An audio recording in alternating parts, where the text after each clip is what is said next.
સોનગઢ તાલુકાના ઉખરલા ગામે આવેલ ધોરણ 1 થી 4 ની પ્રાથમિક વર્ગશાળાના ટોયલેટની દિવાલ ધરાશાયી થતા 3 બાળકો દિવાલ નીચે દબાતા એમને તાત્કાલિક ધોરણે સારવાર માટે ખસેડવામાં આવ્યા। ત્યારે તાપી જિલ્લામાં ઘણી શાળાઓ અને આંગણવાડીઓ આવી જરૂરી છે। જો એ જીવલેણ સાબિત થઈ તો જવાબદાર કોણ એ મોટો સવાલ છે।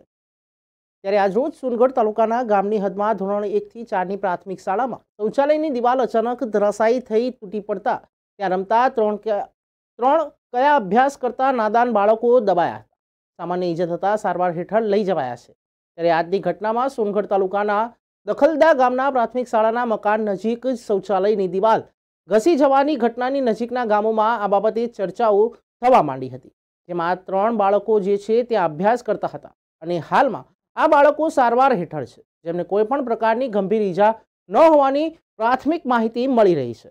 આ બાબતે ત્યાં અભ્યાસ કરતા શિક્ષકો પાસે ઘટનાની જાણકારી લેતા આ બાબતે આ બાંધકામ ખૂબ જ જરૂરી હતું, છતાં અહીંના જવાબદાર લોકોએ આ જર્જરિત નુકસાનકારક બાંધકામને તોડી નાખવાની જવાબદારી લીધી ન હતી। આ સ્કૂલના બાળકો સ્કૂલમાં રમતા હોય ત્યારે અચાનક આ ઘટના બની હતી। આ બાબતે તાલુકા પંચાયતના અધિકારીઓ તથા તલાટી કમ મંત્રી તથા બીજાઓ પાસે આ બાબતે ઘટનાની જાણકારી માંગતા એમણે આ બાબતે યોગ્ય જાણકારી આપી ન હતી। તેમણે ટેલિફોનિક જાણકારી તથા બીજી માહિતી આપવાની પણ યોગ્ય રીતે માહિતી આપી ન હતી।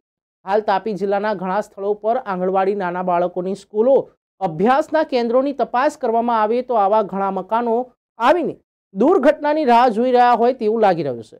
ત્યારે હવે તાત્કાલિક અસરથી આવા જર્જરિત મકાનો દૂર કરવામાં આવે, કેમ કે પછી બાળકોના જીવને જોખમમાં રાખી અભ્યાસ ચાલુ રાખવામાં આવે છે તે આવનાર દિવસોમાં જોવું રહ્યું।